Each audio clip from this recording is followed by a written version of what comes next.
Imagine biting into a slice of bread and seeing the walls start to melt, not because it's magic, but because you're poisoned by breakfast.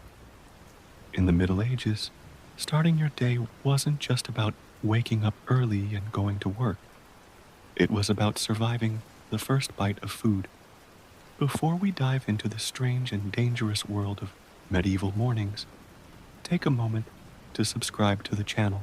Give this video a like if you enjoy absurd historical deep dives, and drop a comment letting us know where you're watching from and what time it is right now.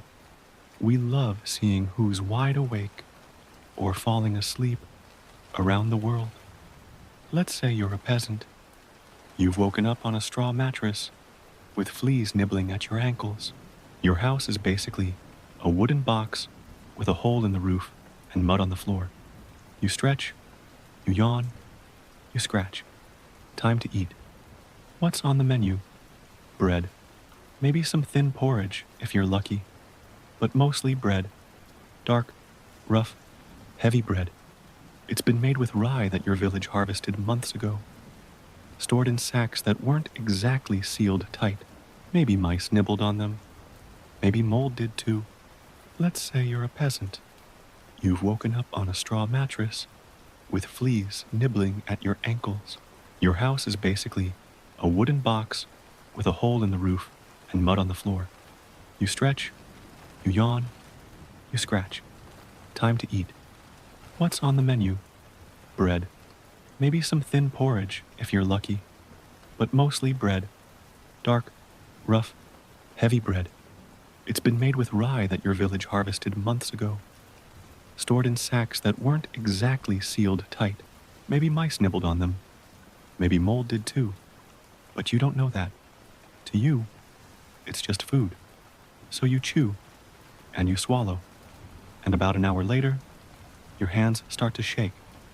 Your vision gets blurry, your skin tingles, then burns.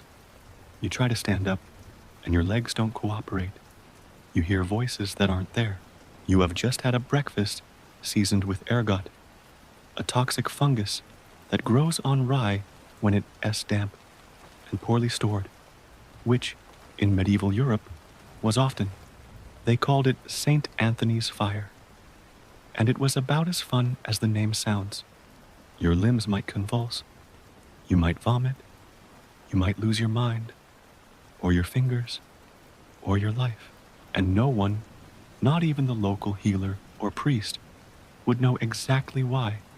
They might say you were cursed, or sinful, or possessed. What they wouldn't say is, it was the bread. But this isn't just about moldy grains. It's about how something as innocent as breakfast could be a disaster waiting to happen, because medieval food safety wasn't a thing. There were no expiration dates, no refrigeration, no sanitation codes, no idea that bacteria even existed. Your food could sit out for days, covered with flies, in a bowl washed last month, if ever, and you'd still eat it. Water? Forget it. Clean water was rarer than a good king. Most of it came from rivers, where people bathed, dumped waste, and let animals drink and defecate. So, you drank ale. Yes, even for breakfast. Ale was safer than water, because at least it was boiled. Kind of. Sometimes. Maybe. Kids drank it. Monks drank it. Pregnant women drank it. It was weak, sure, but still alcoholic, which explains a lot about medieval mornings. Milk? If you had a cow, maybe. But milk spoiled fast, and couldn't be preserved without turning into cheese or butter. And even then, the process was hit or miss. You might get curds, or you might get a stomach ache that kept you in the latrine for hours, assuming you had one. And then there was meat, rare for peasants, but occasionally available, especially if something died. Fresh? Doubtful. Preserved with salt? Or smoked, if you had the resources. Otherwise, you might just cook it until it stopped crawling. The smell might warn you, but hunger always won. Salted fish was more common, dried, hard as stone, and salty enough to dehydrate you. But protein was protein. Eggs? Only if the chickens hadn't been stolen or eaten during a rough winter. Vegetables? Mostly root ones. Onions, turnips, leeks. Sometimes cabbage. Always boiled. Until they were mush. And bread was still the main course. Not that you had a lot of choices. Markets weren't stocked with options. Seasons controlled everything. In winter, your diet shrank. In summer, your food spoiled. In between, you prayed that rats didn't get to the grain before you did. And what about the flour itself? Even if the grain was clean, the grinding process added extras. Stone mills chipped. Tiny rock fragments made it into the flour. Over time, that could grind your teeth down like sandpaper. Bread didn't just feed you, it wore you down, literally. But no one questioned it. That was just life. People didn't connect symptoms to food. They connected them to sin, or bad luck, or angry saints. You'd eat the same bread again the next day. Maybe you'd survive. Maybe you'd see fire in your fingertips again. And then there's the issue of famine. A bad harvest meant people ate whatever they could. Bark, roots, cats, each other in extreme cases. And when grain ran low, flour was stretched with whatever was available. Ground acorns, dried peas, even dirt. And the bread still looked the same. You'd eat it, because it was that, or nothing. A normal breakfast could lead to a slow death, and no one would notice. People didn't have food diaries. They had memories full of hunger and desperation. If you weren't starving, you were lucky. If you ate something that didn't make you sick, you were blessed. And if you managed to digest it and get through the day, you were a survivor. So, you finish your slice of coarse, possibly poisonous bread, wash it down with weak ale, rub your itchy eyes, try not to throw up, and head to the fields for 12 hours of backbreaking labor, all before noon, all on a stomach full of medieval mystery ingredients. Breakfast in the Middle Ages wasn't a meal. It was a threat, a gamble, a ritual of trust between your body and the world around it. A world that didn't know what hygiene meant and couldn't dispel salmonella if it tried. But you wouldn't know that. You'd just say, grace, and chew. Imagine waking up covered in sweat, dirt, and the smell of yesterday's chores. You stretch your arms, rub your eyes, and take a deep breath, only to gag on your own body odor. Now imagine knowing you won't do anything about it. Not today, not tomorrow, maybe not even this month. Welcome to Personal Hygiene, Medieval Edition. In the modern world, if someone skips a shower for a day, it's a red flag. In the Middle Ages, that was the default setting. Bathing wasn't just rare, it was often feared, suspicious, potentially sinful. And if you weren't a monk, a noble, or unusually obsessed with rivers, odds are you stank. Bad. Let's get something clear. Early in the medieval period, people did bathe. Sort of. Bathhouses existed. Communal baths were a thing. Romans left behind infrastructure that made hygiene at least possible. But over time, especially after the plague started hitting hard in the 14th century, the very idea of bathing began to shift from cleansing to dangerous. Here's why. People started to believe that hot water opened your pores and let in disease. Yes, that's right. A warm bath wasn't relaxing. It was practically a death sentence. Better to keep your skin sealed up with layers of dirt and sweat, like nature's armor. So, instead of soap and water, people turned to the holy trinity of medieval freshness: herbs, perfume, and layers. Lots and lots of layers. If you couldn't clean it, cover it. If you couldn't cover it, pray no one noticed. If someone noticed, well, too late. And don't think this was just about individual bodies. Cities smelled like horror. Picture this: narrow streets, no plumbing, open sewers, chamber pots flying out of windows, horse dung in every corner, dead animals rotting in alleys. Add in a few thousand unwashed people, and the scent becomes unforgettable. For all the wrong reasons. Laundry? Rare. Water was hard to carry. Soap was expensive. Clothes were worn until they basically walked off by themselves. Underwear, when it existed, was rarely changed. Shirts doubled as napkins. Everything smelled like a compost pile had gone to war with a fish market. And yet, no one really noticed. If everyone around you stinks, it just becomes the new normal. In fact, smelling too clean could actually make people suspicious. What are you hiding?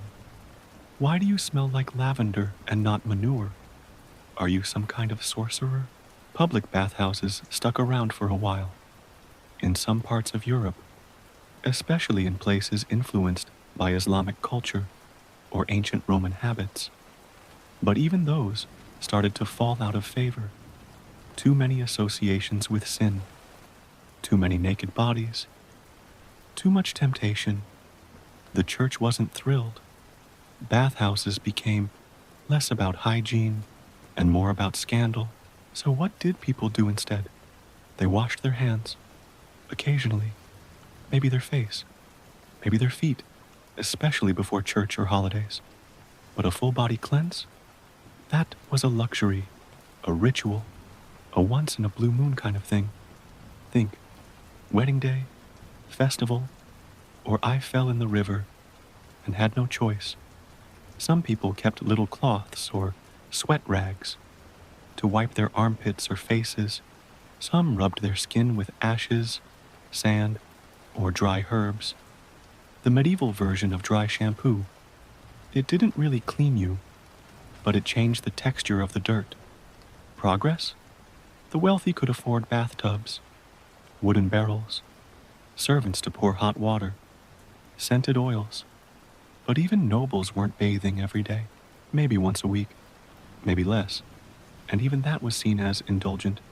Cleanliness wasn't next to godliness, it was next to scandal.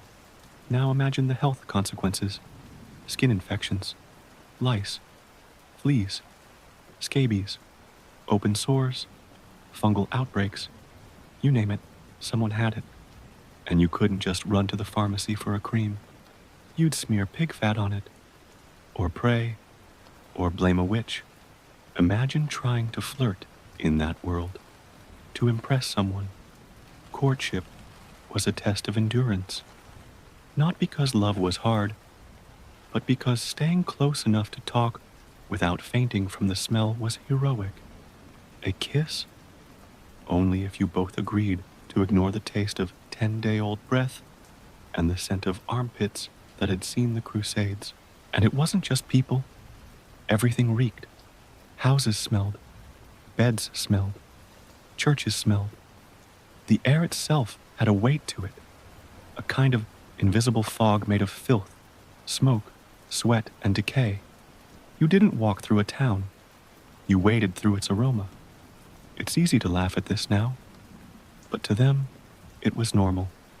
They didn't think of themselves as dirty.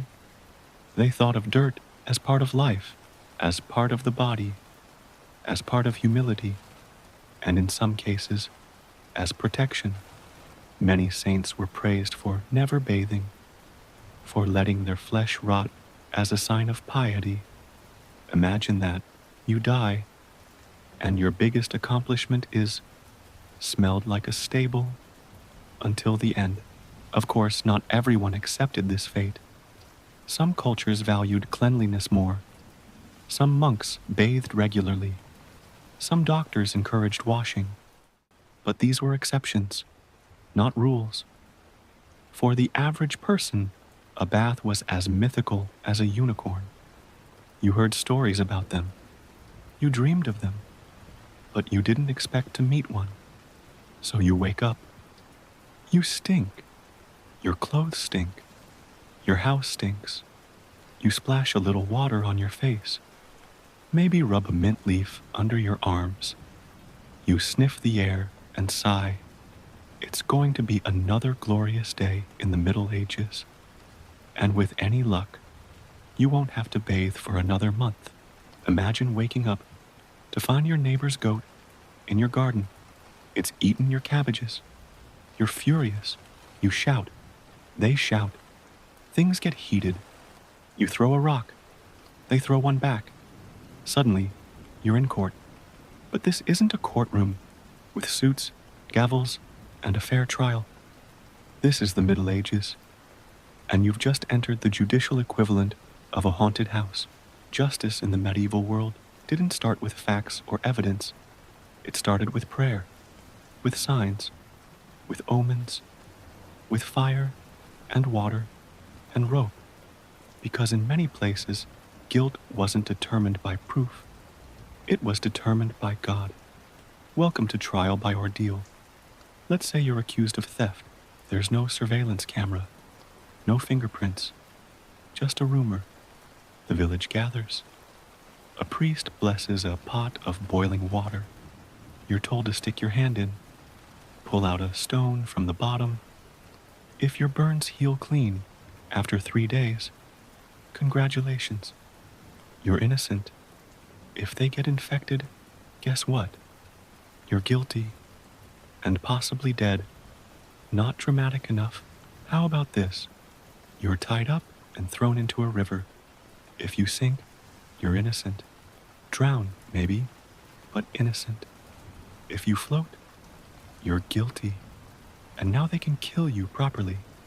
This was known as trial by water, and it was about as fair as flipping a cursed coin. And what if your crime was worse, like blasphemy or insulting a noble? Then you might be tortured before the trial even began, just to see if you confessed. You'd be stretched, crushed, pierced, or burned, all in the name of truth. And if you passed out, that meant you were lying. And yes, this happened. A lot. Europe was full of local lords, each with their own set of rules. One town might demand an ordeal by fire. Another might prefer hanging by your thumbs. Another might just take your ear off and call it a warning. Justice was local, unpredictable, and usually terrifying. Even if you survived the ordeal, you might still be punished. Maybe the Lord didn't like you. Maybe your accuser had more money. Maybe you just had the wrong face. Bribes, favoritism, and superstition were the holy trinity of the medieval law. Let's talk about punishments. You think jail? Nope. Prisons were rare and expensive. Punishment had to be quick, cheap, and public. Thieves might lose a hand. Liars could have their tongues ripped out. Adulterers were paraded through town naked, covered in tar and feathers. And heretics? Well, if you're lucky, just a lecture. If not, the stake. Public executions were events. People gathered. Children watched. Vendors sold snacks. A hanging was entertainment. A beheading was even better. If it took multiple swings, the crowd cheered. Nothing says justice like decapitation and popcorn. And don't even think about defending yourself. Lawyers barely existed. Most people couldn't read. Court records were written in Latin. The odds were stacked against you from the start. You were poor. You were dirty. You were probably guilty just for existing. But here's the twist. Sometimes, justice wasn't cruel out of malice. It was cruel out of ignorance. People genuinely believed God would reveal the truth. They believed pain purified lies. They believed the community had to be protected at all costs. even if it meant sacrificing the innocent. And yet, somehow people accepted it because it was all they knew. They saw justice not as a right, but as a force of fate. If you were punished, maybe you deserved it. If you survived, maybe you were blessed. The law wasn't about truth, it was about control. So back to you and the goat. Let's say the village decides to hold a fair trial. You're given a chance to swear an oath of innocence, but you need people to back you up. Oath helpers. Basically friends who will say, yeah, he's a good guy. If no one steps forward, guess you're guilty. No friends, no freedom. In some regions, you might be forced into a judicial duel. Sword fight to the death. Loser's guilty. Doesn't he matter if you were 80 years old and the other guy is a knight? Fight or lose by default. It's like solving a parking ticket with Mortal Kombat. And then there's the church courts. If you were lucky enough to be a priest or claim benefit of clergy, you got a separate trial, often more lenient. Sometimes just reading a Bible verse could save you. That's right. Literacy was a legal shield. Couldn't read? Too bad. Hope you like branding irons. The deeper you go, the worse it gets. Witch trials, heresy hunts, accusations that spiraled into mass hysteria. No proof needed. Just fear. Someone had a bad harvest. Must be a witch. Someone got sick. Heresy. Someone sneezed. Burn them. Just in case. It sounds absurd now, but to them, it made sense. The world was dangerous. Invisible forces controlled everything. Demons, sins, curses. Justice was a spiritual matter. You weren't just answering to a judge. You were answering to the universe. So next time you feel frustrated waiting for your court date, remember, at least no one is boiling your hand or tossing you in a lake. Medieval justice didn't need evidence. It just needed a reason, or no reason at all. And as you sit in your cell, praying your burns don't fester, or clutching the stump where your hand used to be, you'll think, maybe I shouldn't have thrown that rock at the goat. You lock eyes across the market square. She's carrying a basket of apples. You're holding a dead chicken. It's love at first sight, or maybe lust, or maybe just the first clean face you've seen in weeks. Either way, your heart skips a beat, and then another, because you realize she's the daughter of a nobleman, and you're a guy who sleeps next to goats. Welcome to romance, medieval style, where falling in love wasn't just complicated, it was dangerous. In the Middle Ages, love wasn't about passion, it was about property. Marriage was less happily ever after, and more economically beneficial alliance between two families who barely like each other. Your heart had very little to say in the matter. If you were a peasant, you married whoever was nearby, available, and willing to share a roof and some turnips. If you were a noble, marriage was a business transaction. Your spouse was chosen to strengthen bloodlines, merge estates, or secure military alliances. You didn't fall in love. You were assigned. And if you tried to fall in love anyway, big mistake. Let's say you're a young man, low-born but charming, and you catch the attention of the local baron's daughter. You meet in secret, pass notes, whisper under moonlight, and then one day, someone finds out. Best case scenario, you're banished. Worst case, you're executed for dishonoring a noble house. That's not drama, that's history. Love across class lines wasn't romantic. It was treason. And even if you stayed in your social lane, love was still a minefield. Adultery, for instance, wasn't just frowned upon.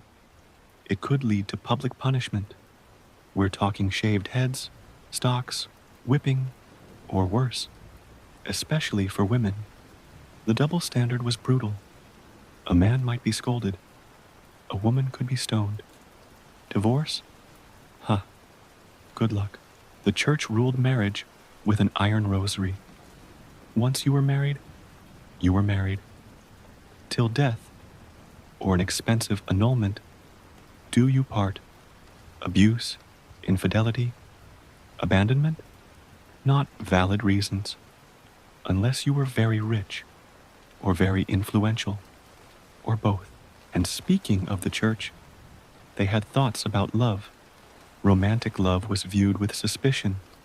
It distracted from God. It inflamed lust. It led to sin. So, unless your love was pure, chaste, and absolutely boring, it was probably a problem. That's where courtly love came in.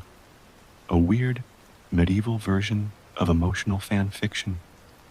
A knight would admire a noble lady from afar, write poems about her, fight for her honor, but never touch her, ever. That would be scandalous. Courtly love was basically a medieval friend zone, with jousting.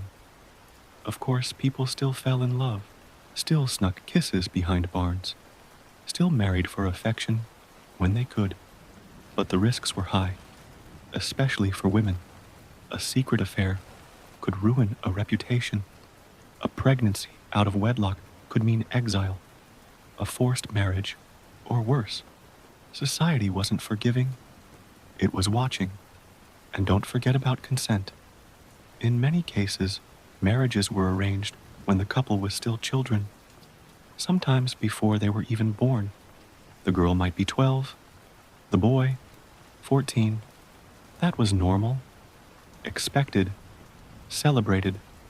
Love had nothing to do with it. Now imagine you're married to someone chosen by your parents. You don't love them. Maybe you barely know them, but you're stuck for life. The only escape is death or a convent. Even flirting could be dangerous. A look held too long, a hand brushed in passing. These could all be considered evidence of sin. And if you were caught, shame, punishment, or social ruin. And yet, the songs, the poems, the stories, they all celebrated love. Tragic love, doomed love. Romeo and Juliet weren't exceptions. They were a reflection, because real love was almost always punished. So here you are, back in the market square. The nobleman's daughter walks by again. She smiles. For half a second, you consider it. The risk, the thrill, the dream. And then you remember what happened to the last guy who dreamed too big. His body is still hanging at the edge of town. You lower your eyes, grip your dead chicken, and walk away. It's dark, not because it's night, because it's always dark in your one-room house with no windows. You hear a rooster, or maybe your stomach. Doesn't matter. Time to get up. You're already late. For what? For working yourself into the ground. Welcome to the medieval workday. No coffee, no weekends, no labor rights. Just a body, a task, and the slow erosion of both. You're a peasant, which means you don't own the land, you work it for a lord who lives in a big house on a hill with meat and servants and maybe a pet falcon. You, meanwhile, are lucky if your shoes have soles. The sun isn't up yet, but your day has begun. You grab a hoe, a sack, a bundle of something vaguely edible, and you start walking. To the fields, to the mill, to the forest, anywhere that requires your sweat and gives you nothing in return. Your job? Everything. Plow the land, sow the seeds, tend the animals, chop the wood, repair the fence, build a roof, wash the tools, sharpen the blades. If it's hard, repetitive, and underpaid, actually, unpaid, It's probably on your list. You're not alone. Everyone in your family works too. Your spouse, your kids, even the old man who hasn't stood up straight since the last famine. There's no retirement, no social security. You work until you die. Then your children take your place, like a very depressing relay race. And the work never stops, because there's no automation, no machines, just people and time. Every task takes forever. Grinding grain? That's hours at the mill. Cutting firewood? Good luck if the axe is sharp. Making bread? Hope you remembered to knead for 20 minutes, or the loaf turns into a brick. But wait, you're not just working for your own family. You owe labor to your Lord. It's called corvée, a fancy word for free work, because we say so.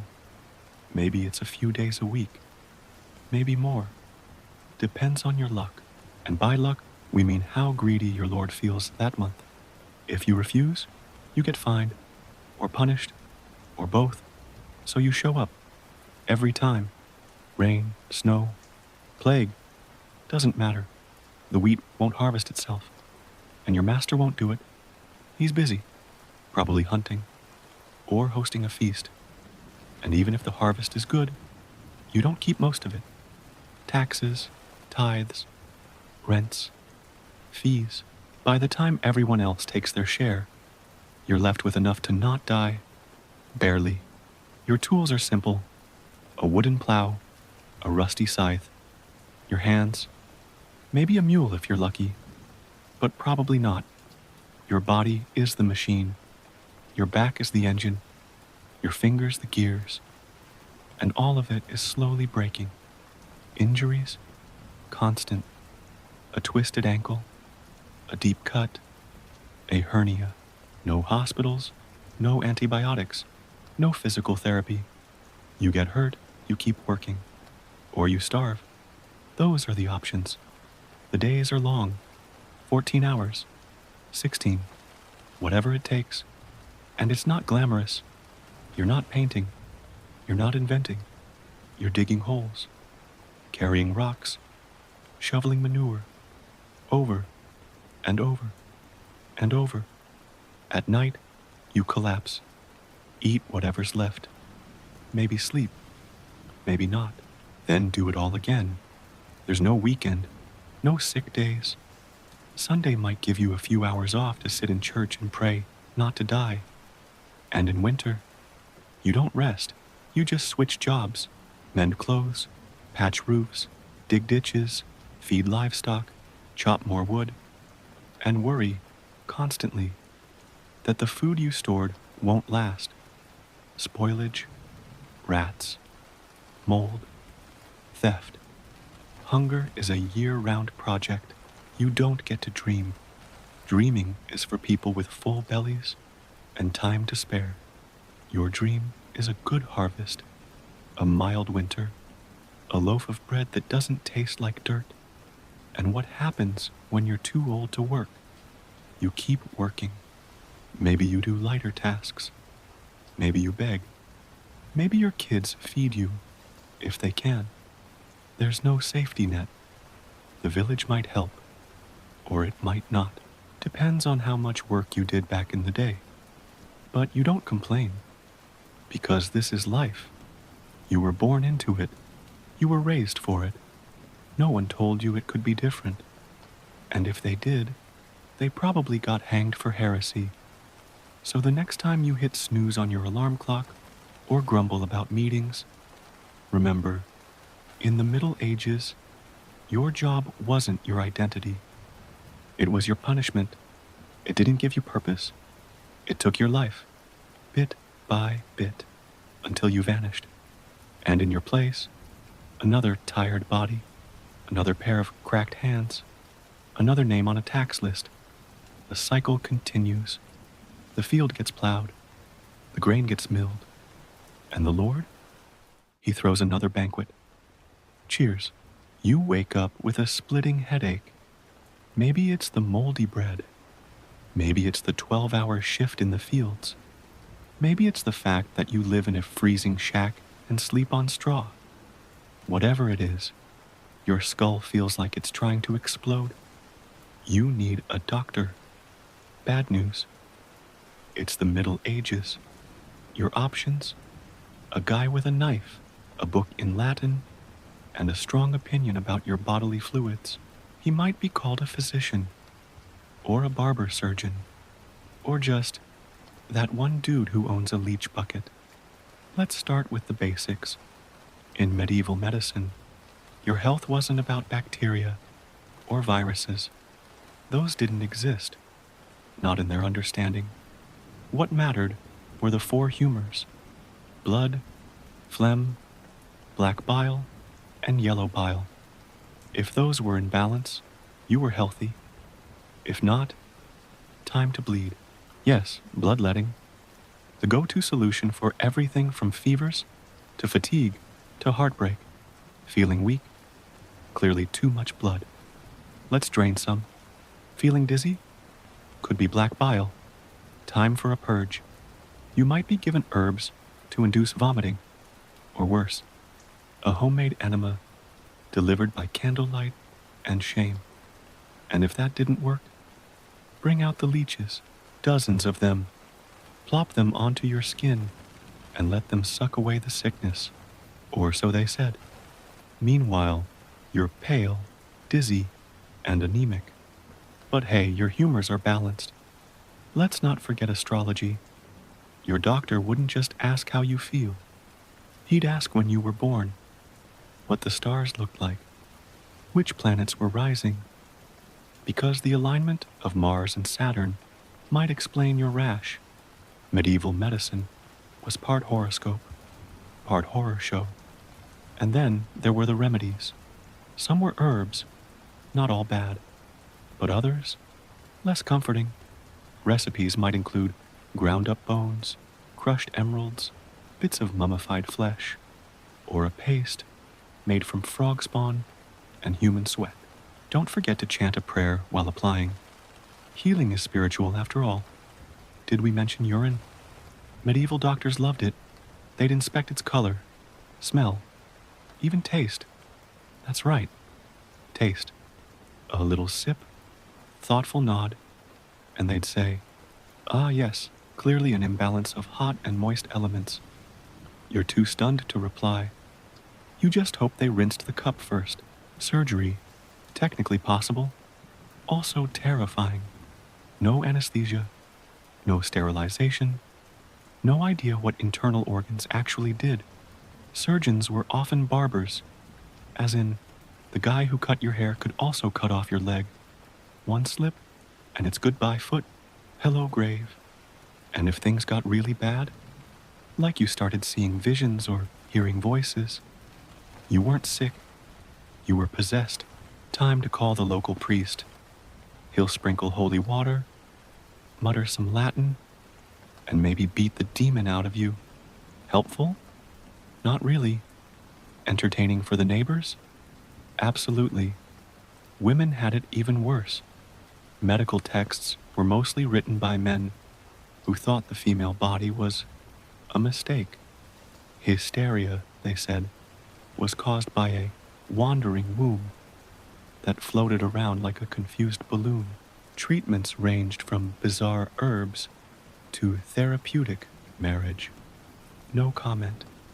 And if you dared to try medicine without the church's blessing, or offered treatments outside the approved texts, you could be accused of witchcraft, especially if you were a woman, especially if your remedies worked better than the local physician's leeches.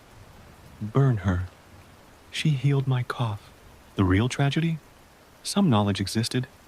Ancient Greek and Roman medical texts, advanced practices from the Islamic world, skilled midwives and herbalists, but much of it was ignored, suppressed, or forgotten. Fear trumped science. Authority trumped reason. So back to you. You've got a headache. You go to the healer. They check your urine, bleed you a little, apply a poultice made of garlic and goose grease, whisper a charm, and tell you to avoid cabbage and think positive thoughts. You go home, lie down, and pray you wake up. You probably won't feel better, but at least you didn't get trepanned. That is, have a hole drilled in your skull to let the bad spirits out. Unless the pain gets worse, then, well, hold still. And yet, this was normal, expected, trusted. People didn't question it because they didn't have better options. If you were rich, you got cleaner leeches. If you were poor, you got hope and herbs. And if you survived, miracle. If you died, God's will. So next time you pop a painkiller or visit a clean, well-lit clinic, just remember, it wasn't that long ago that your doctor would have handed you a dead frog, pointed to the sky, and said, "Mars is angry. Drink this." You're in a village. Someone hands you a piece of parchment with strange symbols on it. You stare. Nothing. Might as well be a recipe for dragon soup. Now imagine this isn't a puzzle. It's your tax notice, or a law, or your last chance to keep your land. And you can't read a single word. Welcome to the Middle Ages, where reading wasn't just rare. It was a literal superpower. If you could read, you weren't just smart. You were magic. You had access to knowledge, power, and control over a world where most people couldn't even sign their own name. Literacy wasn't a right. It was a privilege, and a dangerous one. If you weren't careful, let's break it down. You're a peasant? Odds are you're illiterate, completely. You've never held a book. You've maybe seen one, from a distance, chained to a church wall like a sacred artifact. You learn things by listening. Stories, sermons, gossip. Your world is oral, spoken, remembered, never written. Education? Huh. Schools existed, sure, but not for you. Monasteries taught monks, cathedrals taught priests. Nobles sometimes hired tutors for their kids. But if you were working the fields all day, no one was handing you a pencil. And even if they were, paper was rare and expensive. You'd probably eat it out of hunger before using it to write a letter. Books were handwritten. Copying a single Bible could take years. Each page was crafted by monks bent over desks, illuminating margins with gold leaf and tiny angels. Owning a book was like owning a treasure chest, and most were written in Latin, a language only scholars and clergy could understand. So let's say you were lucky. Maybe you learned your letters.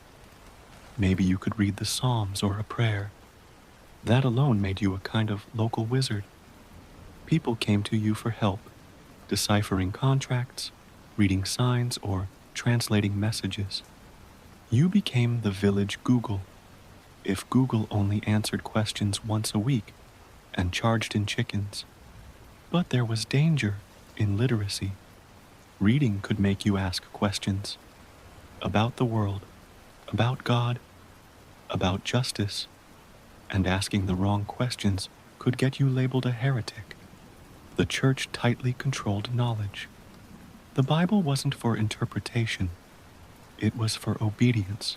Even scribes, the ones who copied texts, often didn't know what they were writing. They were just duplicating shapes, like medieval printers with anxiety and bad posture. Now imagine being a woman. If literacy was rare for men, for women, it was nearly mythical. Nuns were sometimes taught to read prayers, but most women lived and died without ever reading a word. A literate woman might be seen as dangerous, suspicious, or somehow unfeminine. What was she plotting?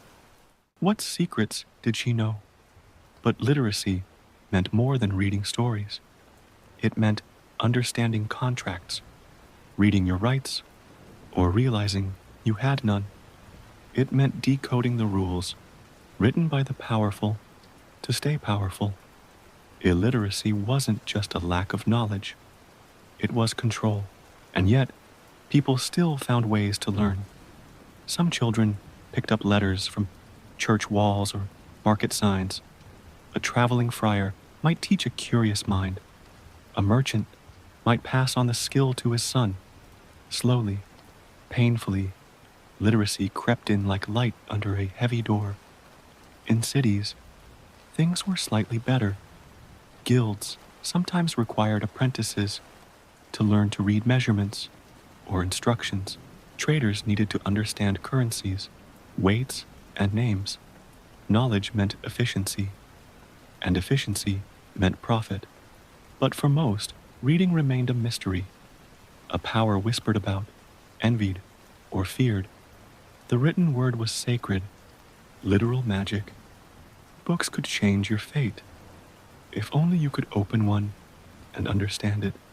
So here you are, standing in a crowd, as a town crier reads a new law aloud.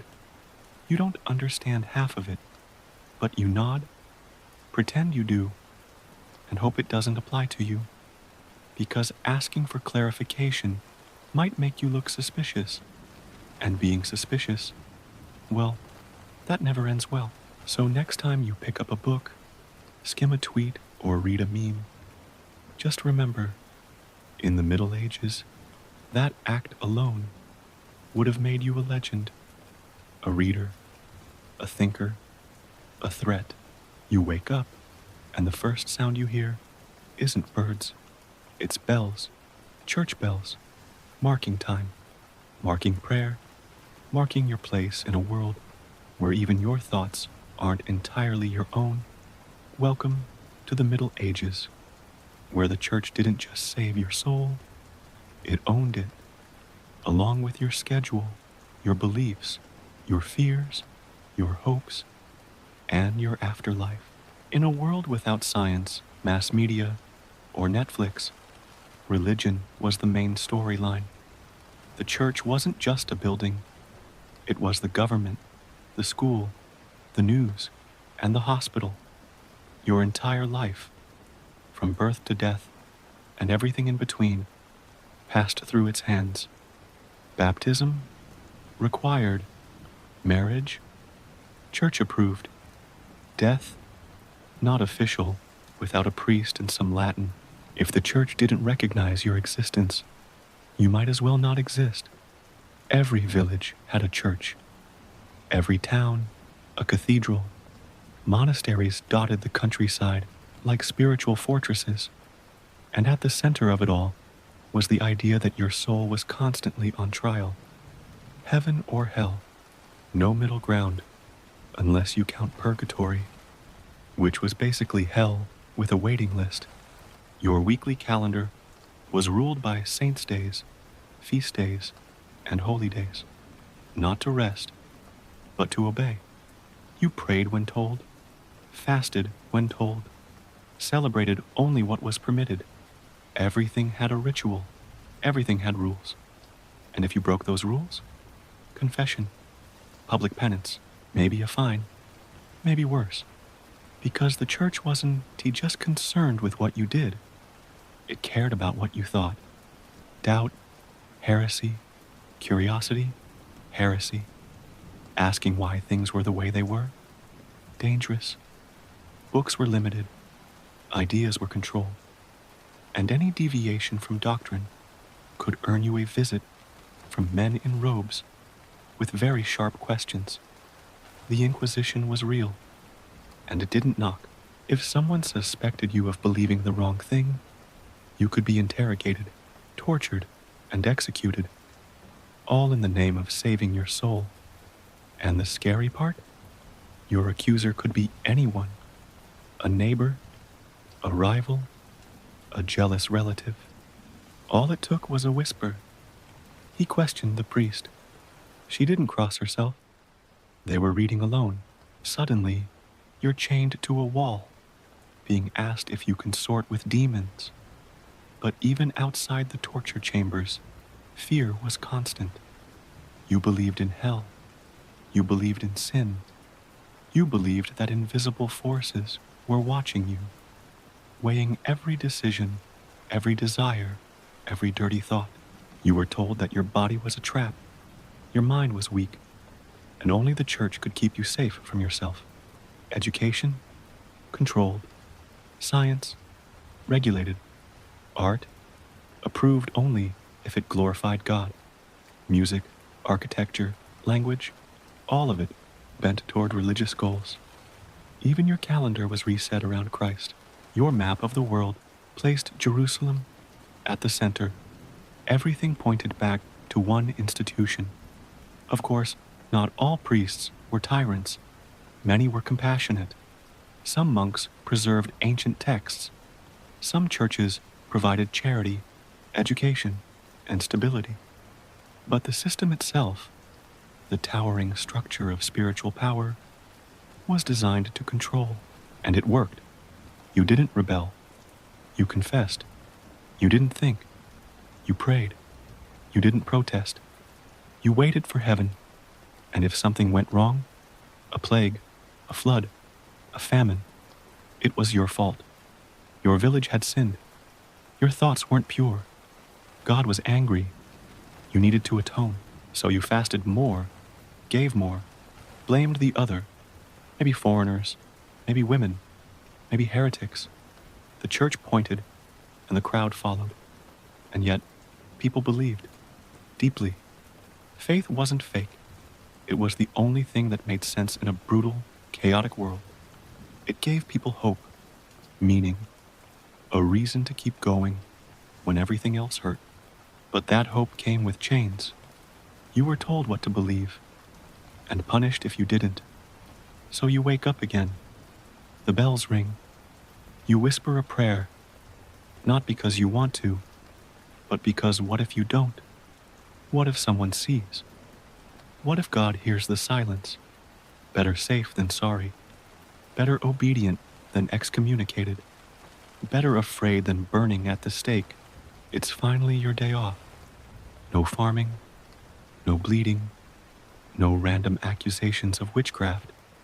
Just a chance to relax, unwind, and maybe watch someone die in the town square. You know, fun. Because in the Middle Ages, entertainment came with a side of blood. If you were looking for something to do, chances are it involved pain, risk, or public humiliation. And if it didn't hurt, it probably wasn't popular. Let's start with the crowd favorite: executions, hangings, beheadings, burnings, drownings. People came from miles around to watch. Families packed picnics. Vendors sold snacks. Kids sat on shoulders. The town square became a kind of open-air theater, starring some very unlucky locals. No one whispered. No one looked away. You cheered. You laughed. You threw stuff. Because seeing someone punished made you feel safer, or superior, or at least entertained. And if the axe was dull and took a few tries, even better. The drama, and that was just for criminals. The real thrill came from duels.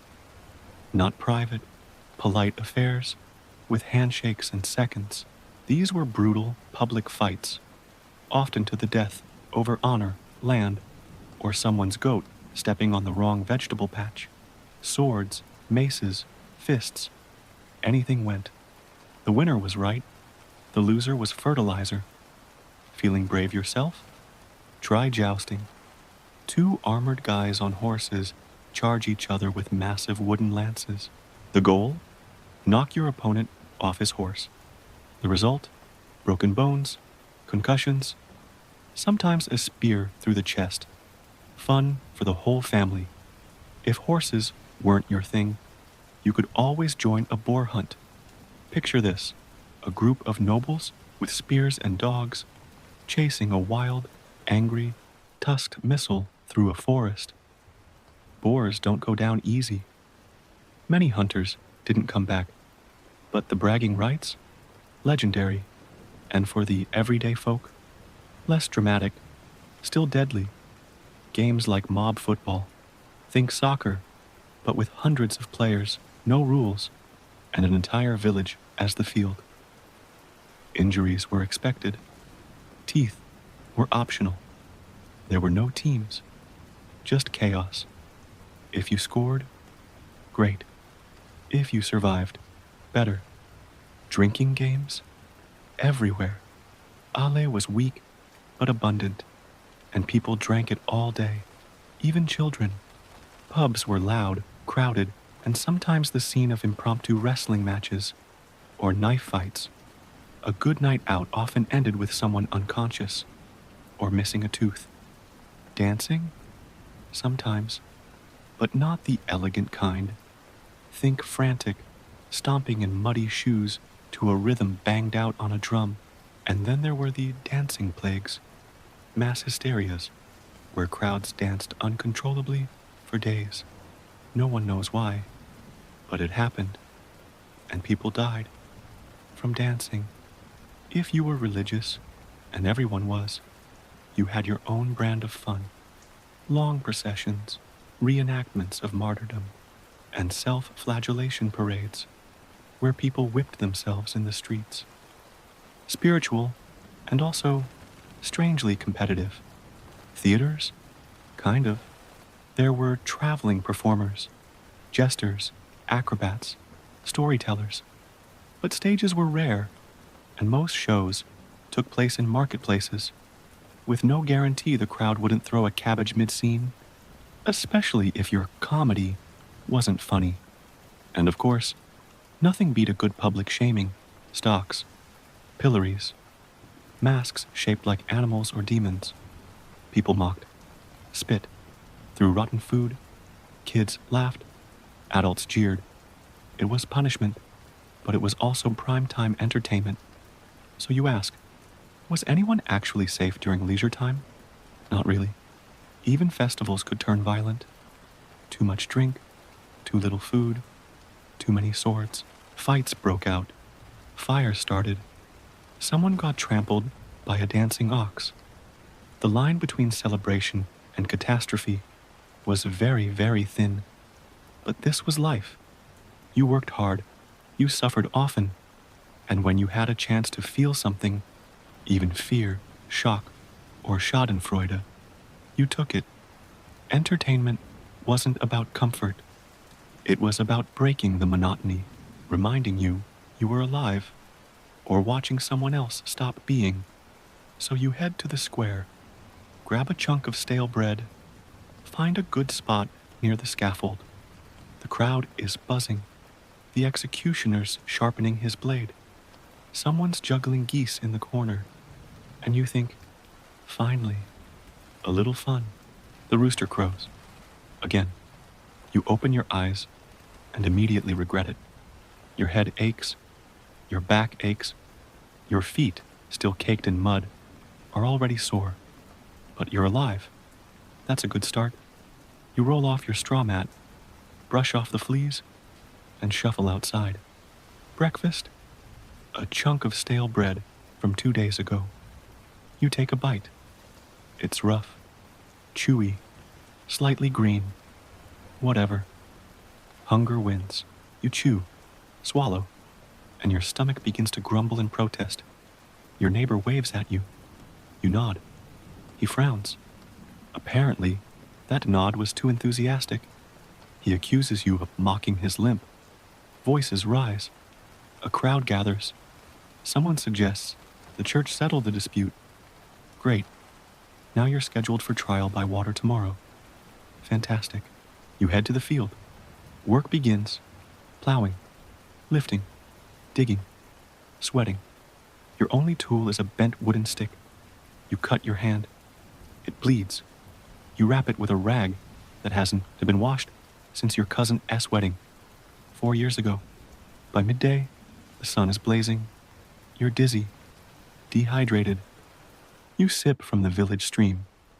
It tastes like horse feet and despair. You pretend it's ale. Your stomach turns. Could be the water. Could be the bread. Could be life. You return home briefly, hoping for a nap. No chance.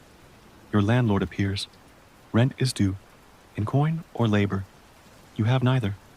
He suggests a goat. You don't have one. He frowns. Tomorrow, corvée work, extra hours, more digging, less living. Your friend stops by. He's excited. There's a traveling doctor in town. He says she cured a sore with moss and sheep spit. You're desperate. You find her. She looks serious. She sniffs your breath, examines your fingernails, and declares your humors are unbalanced. She prescribes fasting, prayer, and placing a warm stone under your armpit for 3 days. The stone must come from a river blessed by a monk and shaped like a pear. Good luck. Later, you stop by the town square. A man in stocks is being pelted with turnips. You recognize him. He's the guy who sneezed during Mass last week. They said it was a sign of inner demons. He said it was allergies. They didn't care. You try to relax at a local festival. There's dancing, drinking, shouting. Someone lights a goat on fire for fun. You don't ask. You clap politely. A fight breaks out. Someone throws a mug. It hits your head. You pass out. You wake up in a church. A priest is reading from a book in Latin. He seems very concerned. You sit up. Someone gasps. You're alive. That ruins the funeral they were planning. You apologize. The priest offers a blessing and a bill. You finally make it home. Your bread is gone. Rats. You lie down, exhausted. Your hand still hurts. Your head still spins.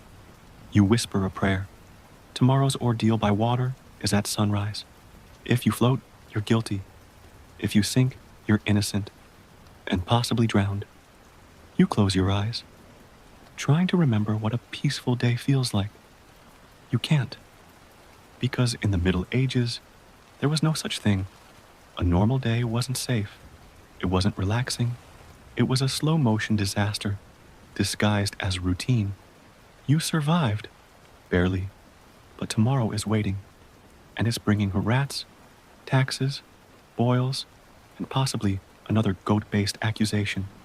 Sleep tight.